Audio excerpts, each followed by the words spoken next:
Well, John Hastings, thanks for doing the podcast. It's show business. I'm so excited. This is show business. I assume some terrible calamity is about to befall us, so we can both be like, "Well, that's show business." Right? Yeah, that's a good. It's a line. Now that it's the name of the podcast, it comes up in so many shows. You're like, oh yeah, it's this, it's that. It's a trope. It is a trope. It's such a very much a thing of. I have a big example of this, of that show business as a industry to be within always sort of reminds you how weird it is. For example, I did America's Got Talent the day the COVID pandemic started. Nice. No audience, had to make a crew laugh at like 9 o'clock after 13 hours of stress, like a very big personal career achievement.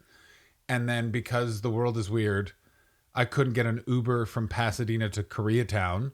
So I had to take LA public transport. Literally within 30 minutes, I went from like, I knocked this out of the park. Good for me. We get off at Union Station, and the other guy who got off the train car with me just called a security guard the N-word, and they had a full fist fight. And I was like, within 29 minutes. So you went from the stage to public transit. Within 29 that's like minutes. A scene in La La Land. That's what I love about it. Yeah. I have not seen La La Land, but I do love that sort of like, yeah, you think you're a big shot? Yeah. Just so you know. Yeah. We got something for you. You're still taking LA public transport back to your 1-bedroom apartment there, bucko. You know what I mean? Oh my God. Yeah. But we were talking about something interesting before we got started. It would be kind of like typical podcast fashion. Let's talk about the pod, which was if you got offered a special and an advance for it, there's kind of two schools of thought. It's like, no, I wouldn't do that because I would rather own it myself. But you had an interesting take on it. You're like, you would take the advance. Yeah, I can back it up. So I am all for take all the money that they're going to give you. Mm-hmm. That is, you and we are. This sounds very douchey, but I do believe it. With the artists, the talent within show business, our job is to get as much money from the industry people as possible. That is our actual job. It's in the same way that Silicon Valley doesn't make apps; they make stocks, but the apps are the fuel that fire the stock fire. You mean stocks in the stock market? Yeah, the stocks in the stock market. The idea is that Facebook's product is actually its stock on the stock market. It's not the app. It's the Silicon Valley makes a big point of it, but it's a very interesting way of looking at the Silicon Valley. I would industry. disagree with that, but we'll put a pin in that. Well, interesting. But I would say that in show business, the way I approach it is our job is to try and get as much money out of the industry people as possible. Yeah. And then they will always try and commodify it as it's exposure, but we get to own it. Well, that's fine. I'm still going to cut it up a million different times, put it all over social media, and you've paid for all of the production costs and everything that I would have to incur anyway, because we live in a world where everything is now DIY. Do everything yourself. So it's amazing when they're like, "We'll give you $1,800 for that." And like, well, that's $1,800 I can use for something else. But what if you could own it and then sell it again later? Well, then you can. That if that is what's before you, that's also a way to do it. Yeah. It's all just different paths and stuff like that. It's also where you are and take their money and wait 18 months, build another hour, use that money to release your own, and off of the back of all of their advertising, boom, there you are. Is another way to look at it. Yeah, that's how I always think, like, just take and move on. Just say yes and move on. Yeah, because I also think that a lot of times that comes down to people are afraid of, this is my best hour, this is the best thing I've ever done. Mm-hmm. So I have to hold on to it. I have to own it. And I always think that I always think you should think of it as the next thing you're going to do is the best thing you've ever done. As hard as that can be. If you're like, well, that was so good this time. It's like, yeah, you've gotten better. So the next thing will be better, as long as you don't like Rocky 3 it. You know what I mean? Yeah, I like the fact that there's no fear in that, because a lot of people are scared to take the deal or scared to like put it on the line. But you're like, let's go. I got some more. So you're building and you're running and gunning. It's different vibes. So America is all about, especially within stand-up, is so different than Britain, because Britain has the Edinburgh Festival. Every year your hour is burned, gone, write a new hour. Mm-hmm. While the America approaches it like you craft each joke and it's perfect.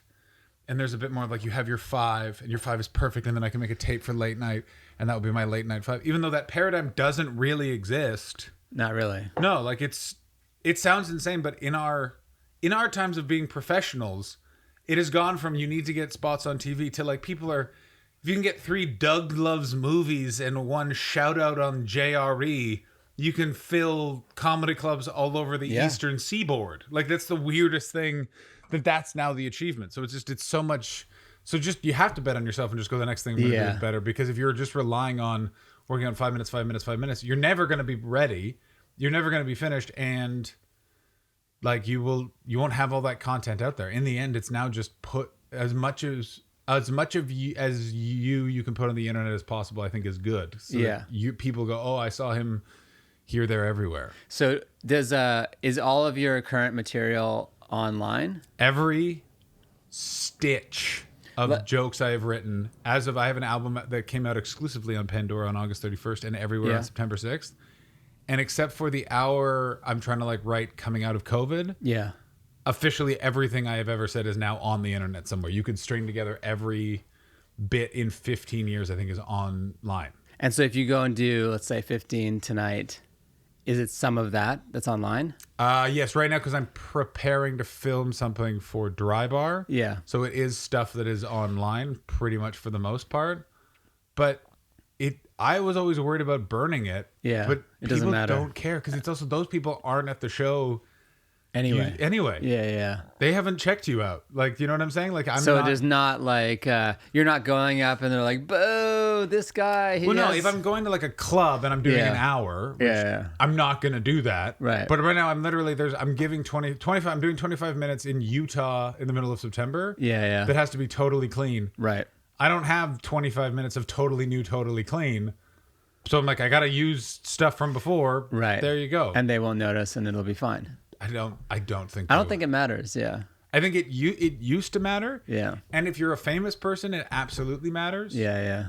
But like, I think right now is the sweet spot of it doesn't really matter. Yeah, because your fans, so to speak, are coming from everywhere. They're a little bit online, they're a little bit in the clubs, a little bit here. And to assume that they have stitched together your entire career, like you said, is a little bit much. Yeah, absolutely. You probably have a few, but like to assume the whole audience is like that is... Like if you're coming to see me at a festival, it will be an hour you've never seen before. Yeah. If you're coming to see me at a club, it'll be 90% 20 minutes to an hour that you haven't. I'm doing a club event, it won't be anything you've seen before. If I'm in the UK, doing 20 minutes because their clubs are just 20 minutes, 90% of that 20 won't be something you've seen before. Yeah. But yeah, online, everything is sort of there. And in LA, doing spots, getting ready for something, absolutely stuff that's online. Absolutely. And then is it like if you had a new thing that really popped tonight and you recorded it, would you post it? Yeah. So it's going like from the stage to online the next day. I think even me saying this, I'm like, this sounds very stupid, but it's just that No, you're by far like you're not the only person doing this. No, I don't think I am, but it's one of those things where you hear it said out loud, and you're like, that's wasting a lot of material, but it's also the like, it's what we were saying off. I do believe it was way easier to be a comedian 25 years ago than it was now, because like we are expected to be tweeting and Instagramming and essentially to have a Gene Simmons level of show business marketing acumen to be able to get booked at like an open mic at the Ha Ha Gentleman's Shoe Outlet in Pomona. They're like, well, you don't have 10,000 Instagram followers. Like, it's the other problem is it's also like it's such a weird time of no one knows how to market back to an audience. So people are just clinging to things. Like it's like some number. Like let's say 100,000. That's our number. Why? Just cause. Yeah. And it's the TikTok versus Instagram. Like everyone's like, you got to be on TikTok. And then I'm like, well, every time I talk to anyone involved in the industry, they go, we don't look at TikTok numbers. We look at Instagram numbers. So why am I focusing on TikTok? Yeah. When I've been told the industry paradigm now is Instagram. And then in my head, I go, oh, because everyone goes viral on TikTok, and that's more fun than on Instagram, where everyone gets about 2,000 views. Yeah, it's true. And it's also now TikTok's becoming more legitimate, so to speak, and it's turning into more butts and seats. Like I have friends who like their million on TikTok like really means something now. Like it really translates to touring and like headlining and all those things. Whereas like initially it was hard to like monetize, or just it felt kind of like too easy. But now it's like there's definite substance behind it, but it's also like whatever works for you. Not everyone's gonna work for the same this thing. Is absolutely the thing. And it's also like you want to be careful, and this is coming from this sounds like it's coming from a place of fear, but it truly is not. Is you also want to be careful where you're getting your audience from. And I only say that because I know people that used social media or used other platforms to draw an audience, and it was the wrong audience for what they actually do, which live. Is stand-up. Yeah. And it really screwed them because they would have sold out shows to people that wouldn't like what they had bought to see because they misrepresented it. It's a big problem in Britain because Britain has panel shows and all these TV shows you can go on to be wacky and zany. And some of those comedians are very, very abstract, bizarre acts. And then they like a TV audience that's what like the equivalent of like a Midwestern Indiana family is like, what in the name of God is this? Like it's just bananas. Yeah. It's kind of like you have a single for an album and then the album's completely different from the single. Yeah. What's an example? There's a bunch of really good examples of that, of like, I mean, Eminem would do that a bit. His single would be wacky. Yeah, his single was always jokey, and then the rest of the album was super dark. Yeah, it's like, and then I killed. But somehow that worked for some whatever reason. Well, because his wackiness was also very aggressive. It was also the late '90s where it was kind of like, you know who the coolest guy is? Fred Durst. Like it was such an odd period of time where it was kind of like it was so focused on juvenile people. Like we're both millennials. That was our time when we were like so the focus of culture in every way. And you look back at being like, why? We didn't have any. We were all 10 years old. Why were they?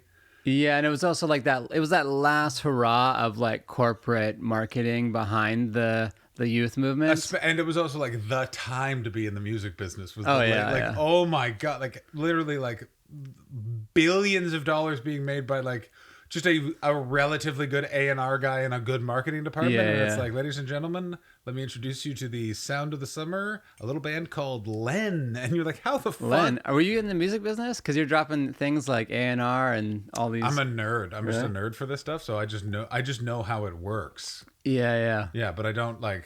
No, I can't carry a tune. Okay. It's also like my mom is a marketing professor and my dad has worked in PR and in the newspaper business. So I was raised around business people all the time. So it was like that weird thing of like, yeah, go into show business, fine, but be aware that these are the things to look out for and the things you should know, stuff like that. Yeah, because Len, they're Canadian, right? It's a Vancouver band. I think so. Because Len is Len the band that literally it was 2A. The rumor, Steal My Sunshine. Steal My Sunshine. The rumor is it was 2A and our guys bet whether or not who can make that band famous. They're like, can we just pick a band and go, we can get anyone a hit? And Len supposedly, because they didn't write that song, that was a found song that they gave to Len and were like, you're going to do it like this.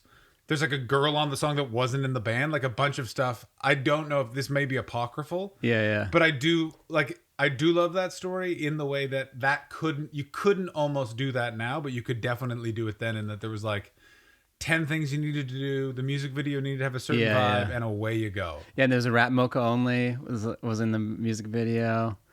I know that you remember EMF.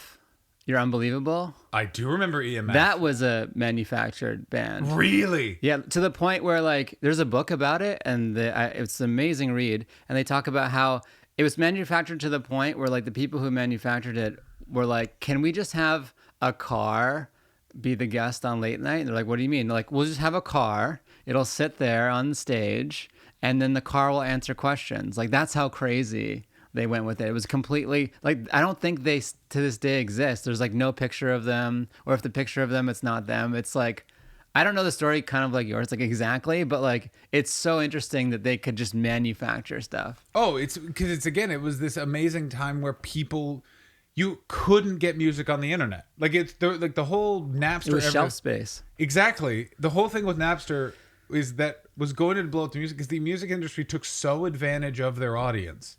The amount of CDs I bought, you bought for 2 songs. Harvey, listen, Flagpole Sitta by Harvey Danger is a ripper. That album is a lot of filler. Let's be honest. I bought it grateful because I was like, I need this one song. And that was like $25 per CD. Yeah, they were kind of expensive. They gouged the shit out of everybody. And now they're gouging again on vinyl. Vinyl's like so expensive. I refuse to. I know. It's that. I have such a cynical part of me at those times where I'm going, I know what you're doing, industry side. We're not doing this. Yeah, no. Yeah. Bad. I just got into it. Of course you did. I can I'm looking at a white Telecaster. They saw you coming around the corner. Yeah. I dumped all my vinyl when I left Vancouver, And I just started buying a couple. It's nice to put on. It's like, oh, it's just like, it's fun. It's just like, it's nice to unplug from the internet and not have like the algorithm constantly monitoring you. I'm such a music guy. I get it. Vinyl will get me one day. Yeah. I am not at a financial level because I know it's going to be like, oh, are we doing this? Well, then I'm going to need one of those. I'm going to need a Macintosh preamp. And I'm going to go kiss all my friends goodbye. I'm about to blow a lot because I still like on the road, record shop, coffee shop, bookshop. That is like that's where you go. In America, it's the best way to find the cool, fun hipster area is you go a place with those three things and you're like, I know where I'm going now. Yeah, that was hard for me to because I bought like a cheap record player online. It was like an all-in-one. And like the sound's not great, but it has everything in a little furniture box and it sits there. But it's like a slippery slope. You're like, oh, I want a good one. Oh, then the good one is this, and then it's that, and like all of a sudden you're like, whoa, what are we doing here? Because like the really good one, you need the preamp, and then you need the specific it's got to be separate, and it'll be a whole thing of like, do you want to get the same branded speakers for the preamp, or do you want to go different? And it's just like, God, I mean, you're talking to an ex-music engineer who has all this stuff. I can see, literally. I was.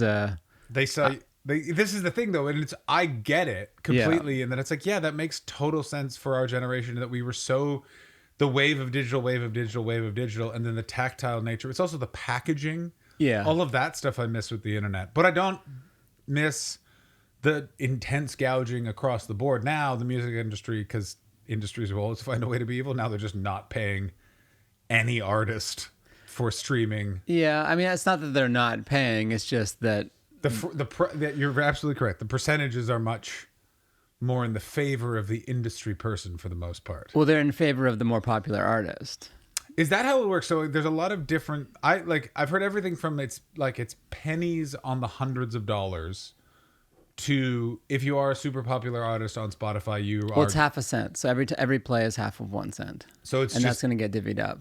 Yeah. So it's basically just So if you're Taylor Swift, you'll do all right. Yeah. If you're me or you, see you in hell. Well, it's kind of like that whole thing we started at the beginning where it's like you get some money, you get to re-up. Yeah. That is gone because you could be like, oh, I'll press 1,000 CDs. I'll sell those 1,000 CDs. And I'll have $8 or $9 grand. Yeah. That's done. And that really hurt independent artists because if you put your album on there and you get 1 million plays...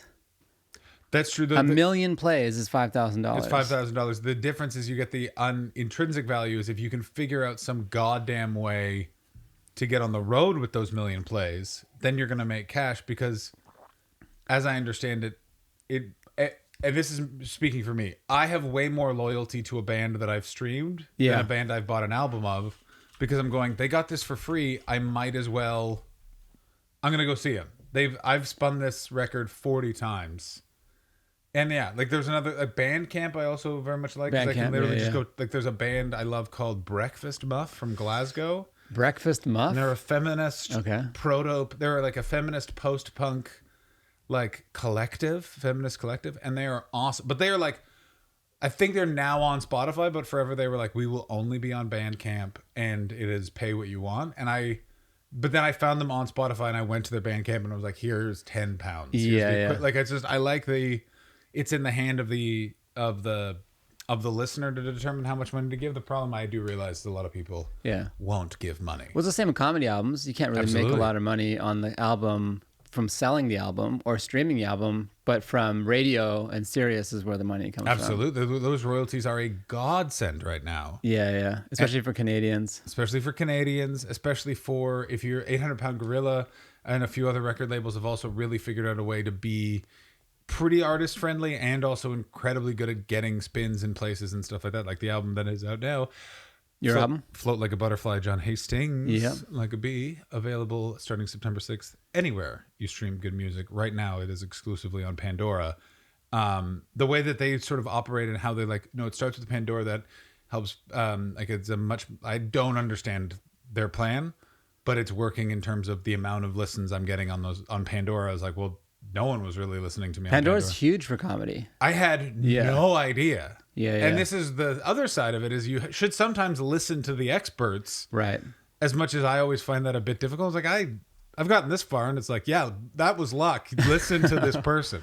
Yeah, because it's like you can put on a comedy channel in the same way that Sirius XM is a comedy channel, and they're the same company now. Yeah. So it's like it makes sense why it's the place where comedy lives. Absolutely, and it's like, it's again all of these algorithms. People always like.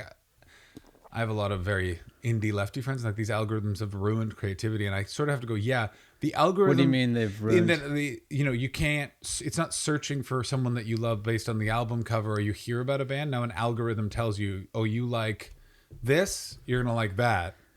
Yeah. Which is, it's a bit shitty, and it takes the organic nature out of it. But what no one talks about is, okay, well, back in the late 90s, it was two A&R guys inventing a band going, these idiots will like this. Or shelf space, or what gets racked next to the... Or the sound scan, that weird thing of because it literally showed the number of which CDs were being sold everywhere, and that completely changed the music industry. Like, that's... Are you sure you weren't in the music business? I'm just a nerd. People are nerdy about other things. I'm nerdy about this stuff. Like, you know more about it than people in the actual music business. How do people not know what SoundScan is in the music? If they don't, they do. But I'm just saying, like, it's the most fascinating thing. It literally, everyone goes, "Why is country music so popular?" Well, because before SoundScan, they were guessing, and then SoundScan showed the number of CDs sold on a day, and it was in America like 2-to-1 country, and suddenly they were like, "Oh shit, maybe there's a reason why Garth Brooks sells 1 billion albums a day." And for those that don't know, SoundScan, it sounds silly to think like you didn't, at some point we didn't have that, but it was like, it just says you sold 1 CD, here's the number. It was like a keep track of system. It's the most fascinating thing about humanity when it's business is there's always things where you're like, wait, it took you until when to know about that? And it was they probably didn't want it. I bet you they definitely didn't want it, because it was also before that. You could underreport and overreport. Yeah. Because you're guessing. Also, you could rely way more on just DJs and payola stuff, which they stopped doing in the 50s, which was another super inside music business thing, which was they were paying DJs. They're paying the radio. Yeah. I mean, it was like radio promo. And radio is still a black box of mystery. Oh, because when you were a music engineer, did you work in radio at all? Or were you all just in studios? My last job was in Capitol Records Tower, and I was crossed from the radio promo department. Oh. And this is not that many years ago, and all you hear is like, "You piece of shit, you didn't play the record, play the record," and you're like, "Oh my god." I remember being an intern, and I was an intern at a sports radio station when I was 16.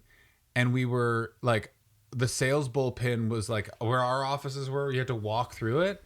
And that was the most intense thing, where it's like, no, you paid 10 grand for 4 play. I'll kill you. I will kill you. I just remember that being like, what is this? And by the way, it's an adult easy listening station that they were the salesman for. So I'm like, is that a John Tesh record? And they're just, "I will your skull if you don't play Pearls of the Ocean." Like, so insane. That'd be a good like 80s movie throwback, like radio. Oh, like the old, because before that law that was changed, when you had like literally a guy could just own a radio station.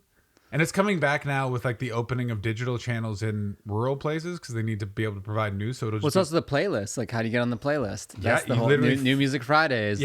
Oh my god, and like. But it's not payola, because they don't care about the money. They're not like they don't want you to pay them. That's the last thing they want. They want it to be algorithmic and outside of you. Exactly. They want it to be able to be controlled, because it's also the nice thing now with an algorithm is it's once you sort of deduce and figure out the algorithm. Yeah.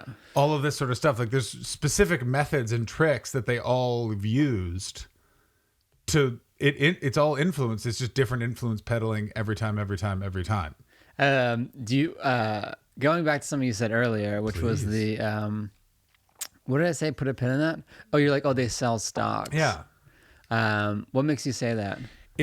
I got it from Silicon Valley, and then you read about. Oh, you mean the show? I got it from the show pointed it out, and then there's a giant sort of online schism between there's people that think of it like I do and people that think like you do, where it's like, no, they make the app, and the byproduct is they make all this money from stock money. But they don't make money from stocks. Well, they get a bunch of money as a result of selling those stocks, and then on paper, all of them have this insane value. Yeah, they have paper wealth, but the company only makes money from selling stock the first time. After that, it's all secondary market. Sure, but there's still a huge amount of on-paper wealth for that company, and then also that company is also it helps given their financing and their credit rating, and all that. It also gives them a huge amount of credibility just within the public sphere of going. It was like. I guess my point with the stock part of it was that it's to me it's a business that the stock price goes up when the business goes well, because, and maybe that's just because I have a finance background and all that stuff, that's the way I see it, and it makes sense that is, and it is also kind of the way it does work. Yeah, in the end, you are also right, because you're going, well, we live in a capitalist society. Yeah, I mean, like, this is the structure of a company. Yeah, this is how it is. What you're basically, and it does actually make you right, is going, well, then what I'm saying can be true of every company's actual product, is just the value of the company. Yeah, and I think that's an important thing, is that, like, when the stock price goes up, the company doesn't make any more money. It is good for the company. Executive bonuses are tied to that. It's good for the capital structure. Yeah. But if, like, and it does, Facebook stock goes up, Facebook doesn't have more money. It does. The people who own Facebook stock does. And it also means for that company, they have more access to finance. They can take bigger risks because, But it also can't be, it's not a means to the end. The stock price is reflective of the underlying business conditions, which, if it goes up too high before the business does, it'll come back down. And there's like self-correcting mechanism, so to speak, in the financial markets. Absolutely. Which happens between the buying and the selling. That's true. But then there's also a lot of times where companies, particularly in Silicon Valley, will make sure, or will hide or downplay certain things to make sure that the stock price goes up. That said, every company at a certain point, I'm sure, does that, and people get caught doing shit like that all of the time. Yeah, or the public starts to look at it. They're like, oh, we don't measure it on revenue, we're looking at it on growth. Or the excitement around the new product, whatever it is. And this then leads to a very toxic capitalist nature, because capitalism at this point, especially in our society, is driven wholly on continual growth, when sometimes you're like, that's as far as we need to. We don't need to have an iPhone on the sun, guy. Yeah, it'd be pretty cool, though. It would be pretty rad. But that's kind of like where we're at, too. It's like, as comedians and entertainment people, it's like, if we're not growing, we're dying. If our followers aren't going up. And I disagree with that fundamentally. There are some people that are meant to be for 5,000 people, and there are some people that are meant to be Kevin Hart, super enormous, big explosion acts. The problem is that the industry is geared that everyone should be able to sell out a stadium, and not everyone is actually designed or wants or needs that in their career goals. You know what I'm saying? Like, it's there's only room for so many of those at the AA top, but also you're right. You can have a great career and be not as big as Kevin Hart. Yeah, but you are either growing or contracting. Again, I disagree with I see what you're saying. I disagree with that I think you can absolutely be in a holding pattern.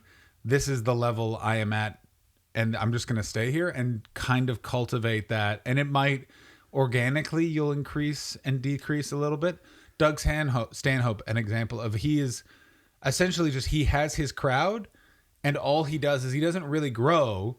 It's sort of like, as people die, mature, move on to other things, he kind of adds. So it's like, let's say he only ever has 100,000 fans.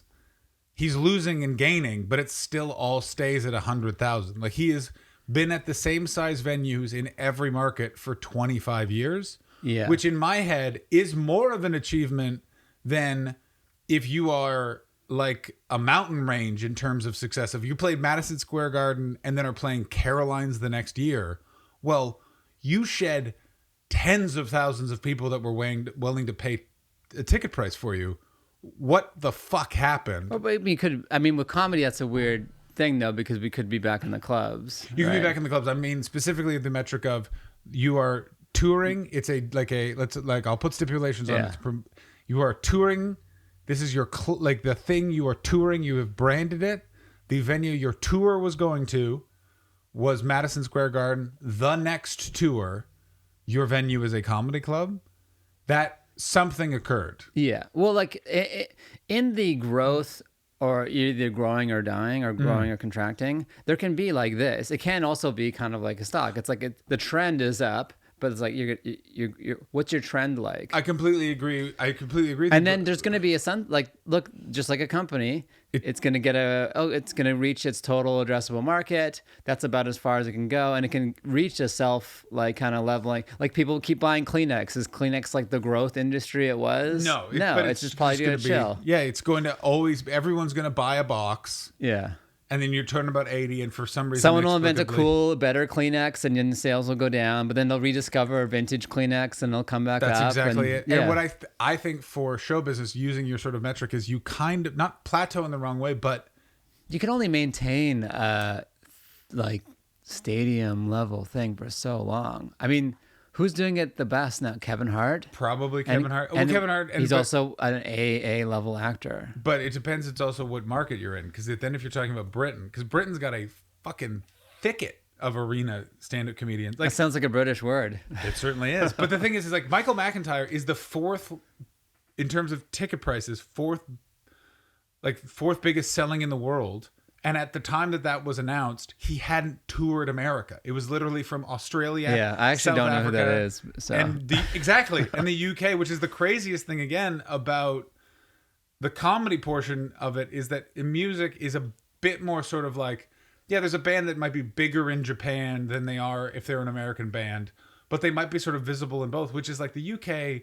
The comedian named Sean Locke just died in the UK. And the UK was literally like flags at half-mast.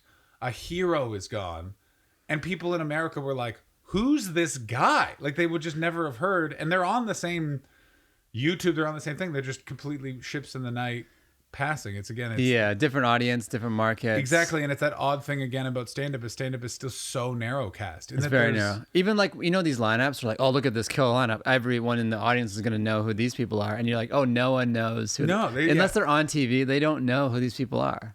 Like the thing is like, my mom just now knows who Joe Rogan is. And like Joe Rogan to most comedians has been arena famous for so long. Yeah. So long. And it's like, but I also don't understand why people just keep going. I got news for you. If I had $100 million, guess where you'd see me? Never again. You'd stop? $10 million. If I have $10 million cash, see you in hell. You're not doing any more stand-up? I'm out. Really? Done. I'll go do something else. What would you do? I don't know. I'll figure it out. Well, because I think that's enough money. I don't think you need more money. But don't you love it? Because a lot of the stuff we're doing is for the love of it. And what I would probably do is I would probably just do stand up in whatever city I've decided to live in, and I just wouldn't tour, and it would be a fun thing I would do, or I'd go do something else. But it's more the idea of like, I never understand when you hear someone who's got $50 million in the bank. And I was like, and he's still working? Like in my head, I was like, isn't it you work really, really hard to the bone and then you just get to retire for the rest of your life? I don't think you would, man. I'd go and do something else. I would go. Because picture this. You get your 10 million. Yeah. Now you have a team and you're like, all right, I can just do the stand up. You do my socials, you do this. And you focus on the part you want. You're like, your agent calls your theater tours. They pick you up from your life has gotten a lot better. And you're doing... Exactly, but it's also the thing, to get that $10 million, I have done the theater tour. I already have that team. It's that thing of like, okay, we did it. It's done. But I guess for me, I would still enjoy that part of it. Absolutely. And I would still do that. And there's so much of the work I would still do. And who knows if I get to that point and I'll go, I like this and this and this. Yeah, you'd be so bored. You say that, but it's one of those things where it's like, I loved COVID at the beginning so much because it was the only time that there's no pressure. Yeah. Do whatever you want. And like, everyone else who got like, people were like, I was bored. I didn't know what to do. I was like, I fucking loved it. I played video games. I walked around. I cooked. Like, it's all that sort of stuff. It's like, you found it yourself. 100%. Because there's literally, You crashed your bike into somebody? I crashed my bike. My bike crashed into the road. I will have you know, the handlebars broke, and that was much after. But again, it's all of those sort of things where, and everyone goes, no, you do something else. I would do a version of stand-up, but it's again of like, no, step back from it. It's also like, I think that people try and cling to, like, I'll do that. I'll do it again and again and again. It's a very American thing, I find, of like, we've climbed up the mountain. Now we're going to climb up again and blow it up. And you're like, no, it's done. It's done. Let's just move on. Find something else to do or not to do. You know what I mean? Like, well, it's very healthy because a lot of people's identity is what they are. I am a comedian. I am a musician. And without that, they're not happy. Yeah, well, that's just the difference is that I've had a really shit year and had to get a lot of therapy quickly, or I would be a mess. And also, I've just done a lot of sort of traveling and I've done a lot of stuff, and also don't have that. I lost that being a comedian is my identity because I was so that person for so many years, and there was nothing fulfilling in it. To now, where it's like, it's my job. I love my job. I couldn't and wouldn't do anything else. But also in the end, it's like, you see those guys too that are so just like, the phrase that literally boils my piss is like, it's because I'm a comedian. It's like, that's not an excuse. If someone said, well, it's because I'm an accountant, you'd be like, what? In what context is that used? In any context. Why are you drunk? I'm a comedian. Why did you do that fucked up thing? I'm a comedian. Like, who are you hanging out with? Exact same people you are.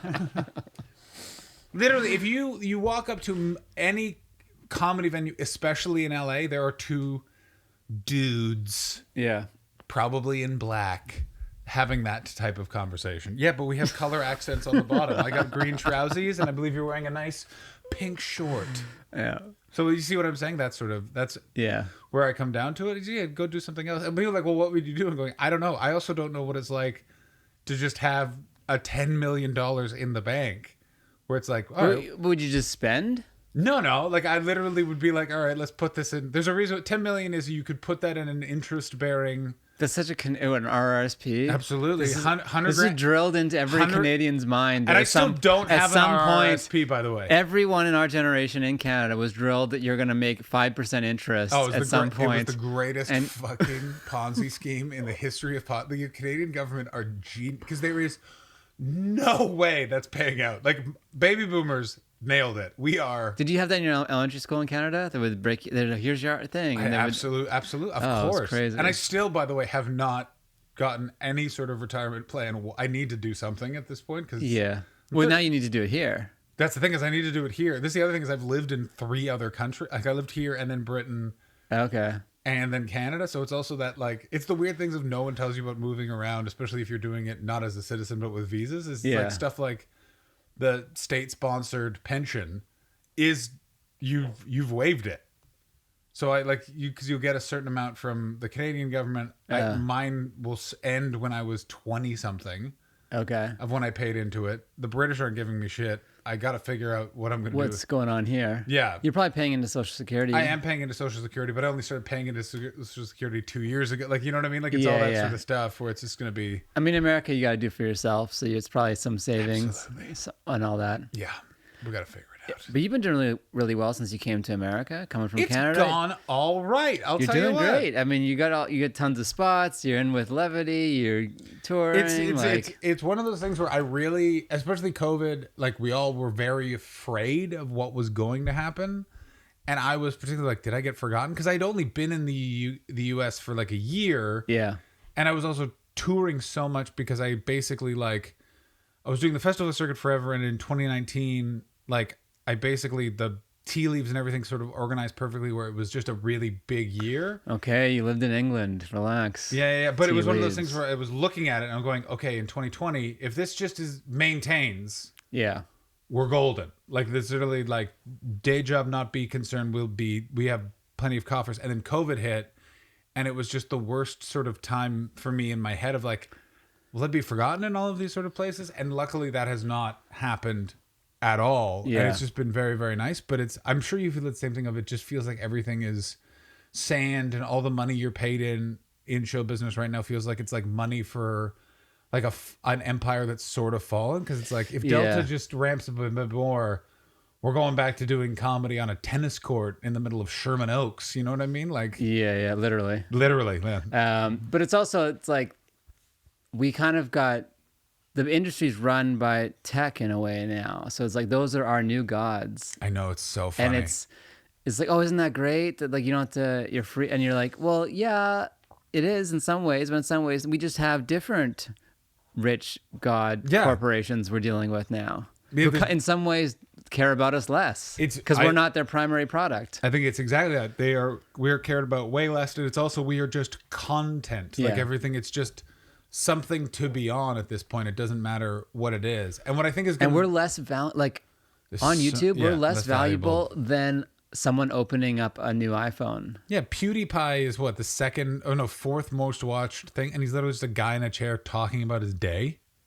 Yeah, but like a guy, one of these guys I watch, and I watch him. He's like, oh, this is a new iPhone. These are the features, and it has like 10 million views. You're like, oh, that's like someone's dope special gets half of that. Yeah, and there's so much. And what's so funny is stand-up is the cheapest of all of the. Like usually, that's why stand-up's always the first thing to be blasted across a not new cheaper media. than an iPhone opening. But that's the thing is somehow humanity is undercut the cheap thing. Dancing, a cat doing something. Oh, it's insane. And now I'm streaming, and streaming is even more intense because streaming is literally just you are you. Yeah. Tell us about the streaming channel. So I started doing it in COVID, just playing video games. I then got hurt in January, and my friend Chris just said, we'll just talk on your thing because I had some subscribers. So the theory was some money might eventually trickle in. Let's not lose that. What do they call them? Bits and all that sort of stuff. Exactly. Yeah. And so we started talking, and it was just nice chemistry, and it started getting more of a reaction than stuff we were doing independently from each other. It grew again. We then added another comedian from the UK who was also a streamer named Ashley Manning around March, I would guess. And it's just really good chemistry. It's very fun to do. It's something that I would do for free. But now we sort of looked at it and went, all right, this is something that could work. There isn't that much of... There's a lot of people doing this sort of stuff on Twitch, but there isn't a lot of comedians sitting down and doing this daily like it would be a talk radio show for 90 minutes to 2 hours a day, 5 days a week. Let's try and do it like as a podcast, dedicate a Twitch channel to it. Every same time? Same time, 2 o'clock Pacific time, Sunday through Thursday.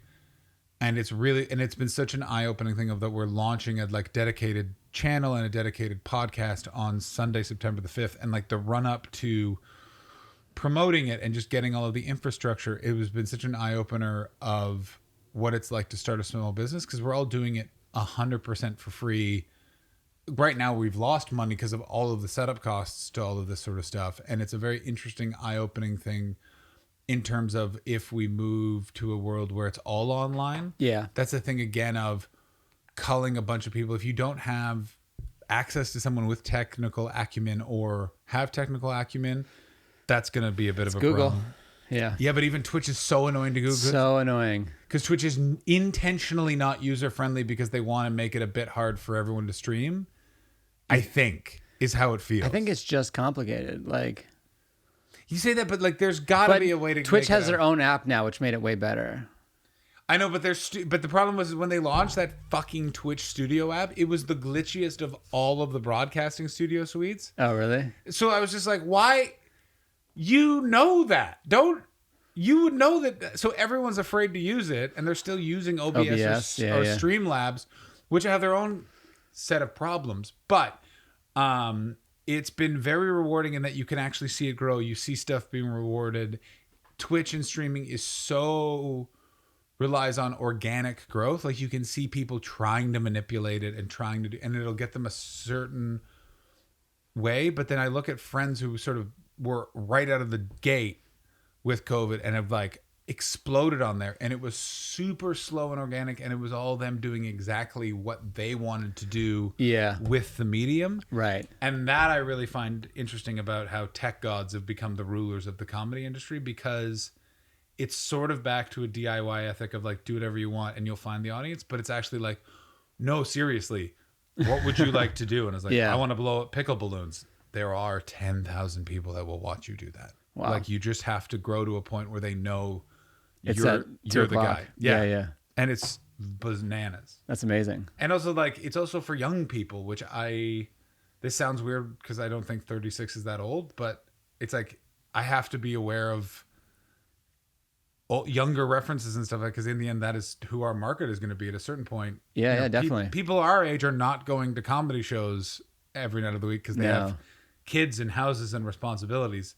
But a 24-year-old is, and they're not necessarily, as weird as it sounds, on podcasts anymore, but they are on Twitch streaming. Do you think podcast is dying? No, it's just going to be like television or anything like that else. Yeah. Like when I heard that they're like, well, I have a pilot for my podcast with a production company, I went, all right, we've ruined it. I think I would disagree that we've ruined it. You are right. We haven't ruined it. What we've done is we've made it it's not a Wild West thing anymore. No, I think the Twitch might be. Twitch is the Wild West. When I say ruined it, I mean, I like it when media is just Wild West and anyone can do it and it's, let's go just put on a show. I think what that thing of saying I have a pilot around my podcast is probably the last part that's really exciting in podcasting because everyone kind of figured it out. Yeah. There's a lot of podcasts now, and to stand out, you have to be even more produced to a certain extent. Not always. You have some that are just a camera and it's still huge, but like it's leaning towards more produced, more. It's the funny thing of everything in show business is a reaction to the slick corporate ivory towers that exist within every facet until we get business. sick of amateurs. And that's exactly it. Is what it is let's get a band of amateurs and slowly build our own ivory tower that will dwarf this ivory tower. And you literally then go back. Like in the idea. And then they all run to the next thing. That's exactly it. And it is so fascinating to watch, which is like Comedy Central's specials are now being released on YouTube after years of them spending so many years trying to get their specials off of YouTube. It's like this fascinating thing where it's like, when do you want to give in and go, actually, no, this is now the release methodology. We need to use our brand. Our brand will draw eyes to this, but we have to use this as the release system now. And you have to know when to do that and stuff like that. And I think podcasts will be interesting because podcasts coupled with YouTube, because they're now being filmed, have become television shows. Yeah. But what I think will be the really interesting moment is when a podcast literally just becomes a TV show. In that it's like, it's not going to be on YouTube. They're going to be like, and you can watch me on MSNBC. Yeah. But I mean, like Charlie Rose is a podcast. I mean, I don't think Charlie Rose is on anymore because of all the Me Tooings, but I see your point. Oh, right. He got canceled. But like Joe Scarborough, Morning Joe is a podcast. I just used that one not because he has a table. It's like a table in a black room and two cabinets. Oh my God. The Joe Rogan Experience is more produced than the Charlie Rose show ever was. No, you're absolutely right. So I'm like, okay, like this was a podcast. Yeah. The extras on Gary Shandling's DVDs were podcasts. He like collected people of his friends to talk about his show. And it was like two people in a mic in his kitchen. It's the most wild DVD extras. That DVD extras is amazing. The boxing match that they just had between him and Alec Baldwin. And by the way, I can't remember when Alec Baldwin was on the Larry Sanders Show. I mean, it was so long ago. Yeah. I didn't watch that. I was too young for that show when it was out. So was I. But I rewatched it recently and it's so good. Had you not seen it until you rewatched it recently?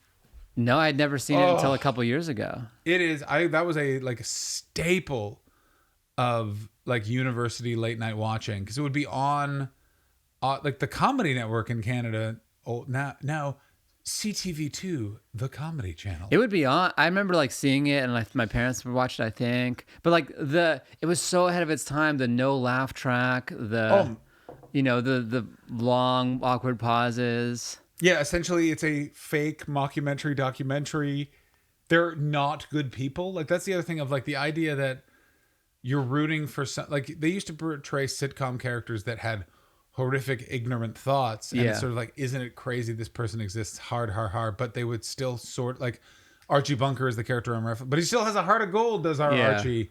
Well, Seinfeld was it no hugs, no learning? Yeah, no hugs, no learning. And then Seinfeld was that thing of like they're kind of neutral.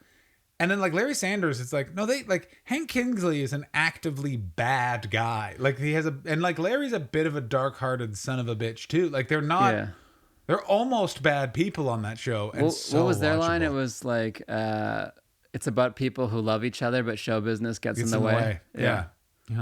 I mean, this podcast, I have the It's there because of It's Gary Shandling show. So I called it It's Show Business. Please. So that's why it's there. It's the Gary Shandling show. Yeah. Well, this has been great. I really enjoyed talking with you. Buddy, it went by like that. Are we already at 45? Yeah, we're over, bro. Oh my good God. Hey, everyone, go check out the Untitled Twitch stream, twitch.tv/Untitled Twitch stream, the Wrestler Review podcast, or all of my social medias at The John Hastings. Follow the John Hastings. Watch his Twitch.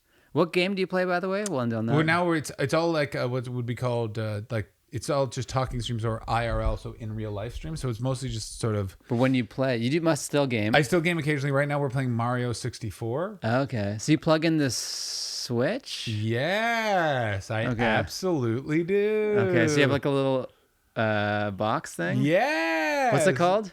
I mean, Streamlab or what I in no way have is an emulator. I do not have an emulator on my computer in any way. Okay. That mirrors what a Nintendo 64 would be doing. I have it. Oh, you're playing the N64. It's the N64. Oh, okay. Yeah. In no way am I using an emulator. I definitely have plugged the RCA cables. Exactly correct. Got it, yes. Yeah. I'm using bolt and tube wiring. I don't know. But yeah, no. Mario 64 is the game I play occasionally. And my album out now through 800 Pound Gorilla, Float Like a Butterfly, John Hastings. Stream it, watch it. Can you buy it? You can buy it. Buy it. $9.99. Let's throw some money his way. Act like it's Obama's first term. You're going to the iTunes store and buying something for $9.99. Yeah, drop it. Or what's it called when they pre-order? Oh yeah, pre-order. The iTunes pre-order. Oh, I remember releasing an album in that, and like. You're like checking the pre-orders? How many pre-orders we get? This is how weird the internet used to be. I remember there was a brief minute where if you just put a link like that on Reddit, it would just go to number one because people would be like, fuck it, and click on it. Like, I remember I have a couple of YouTube clips that, like my special from 2011, my Comedy Now. Yeah. I put that on the Reddit when Reddit was just the front page, and it got like an additional 5,000 views right away. That's amazing. We're like, no one talks about it. Like Reddit before the groups really took hold. If you just put a thing up, people would just watch. It was much more democratic. Yeah. Do people use Reddit now for promoting their stand-up? Yeah, I have. It does still work. Okay. Not in the same way. Like you're going to get a lot. It's not like automatic. No, you're going to get like an additional 200 views and 4 people are going to tell you suck in the comments. But that's going to happen anyway. Right. Exactly. This has been so fun. So fun. Thanks again, and we'll see you soon. Bye.